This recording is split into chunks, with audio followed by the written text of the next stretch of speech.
Good morning বন্ধুরা, কেমন আছো সবাই? নিশ্চয়ই ভালো আছো, আমরাও ভালো আছি। স্নান করে এসে একদম ফ্রেশ হয়ে গেছি। এবার রান্নাঘরে যাব। আজ আমি রান্না করব মাটন কষা, তাই তোমাদের সঙ্গে একটু শেয়ার করব। তো চলো রান্নাঘরে যাই। আমি রান্না করছি তাই তোমাদের সঙ্গে শেয়ার করব। স্নান করে এসেছি, মাথায় শ্যাম্পু দিয়েছি, চুলগুলো ভেজাই রয়েছে।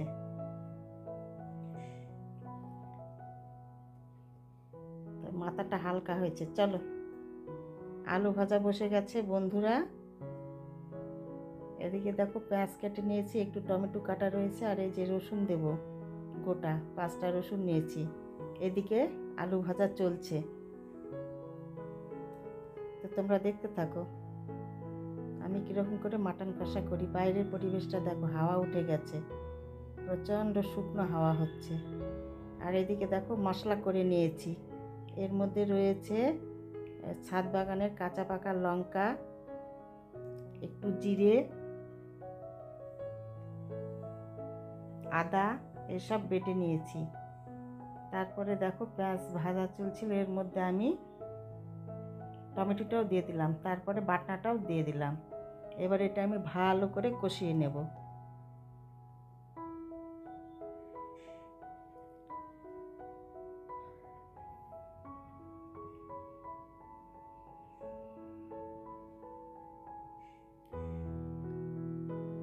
সুন্দর করে কষিয়ে নেব যতক্ষণ তেল না ছেড়ে দিয়েছে, আর টমেটোর কাঁচা গন্ধটাও চলে যাবে। এবার আমি এর মধ্যে হলুদ দিচ্ছি, নুন দিচ্ছি, ধনে গুঁড়ো দিলাম।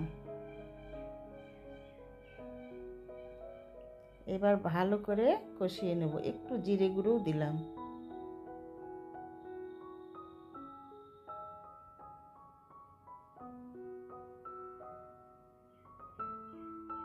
এই দেখো তেল ছেড়ে দিয়েছে। এবার আমি মাটনটা দিয়ে দিব, তবে মাটনটা আমি একটা সিটি মেরে নিয়েছি। তার কারণ মাটন তো কড়াইয়ে রান্না করতে অনেকটা টাইম লাগবে, তাই একটা সিটি মেরে নিয়েছি। এবার রান্না করতে আমার সুবিধে হবে।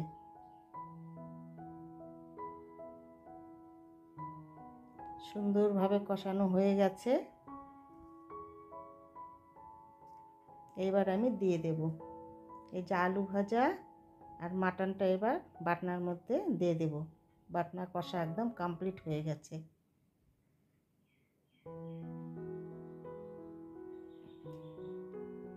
আগে রসুনটা দিয়ে দিলাম। এইবার সেদ্ধ করে রাখা মাটন আর আলু ভেজে রাখা সবগুলোই মশলার মধ্যে ঢেলে দিলাম। এবার আমি সুন্দর করে নেড়ে চেড়ে মিক্সড করে নেব। তারপরে আমি বাটনার জলটা দেব। তোমরা দেখতে থাকো।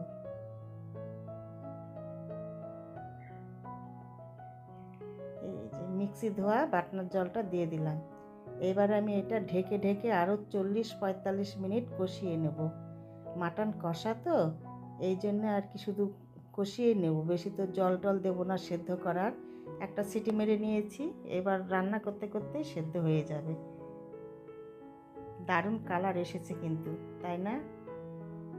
কষানো চলছে, মাঝখানে ঢেকে দিচ্ছি, আবার কষাচ্ছি। বন্ধুরা, সবাই তো করো মাটন কষা বাড়িতে, আমি করছি আমার মতো করে, তাই তোমাদের সঙ্গে একটু শেয়ার করছি।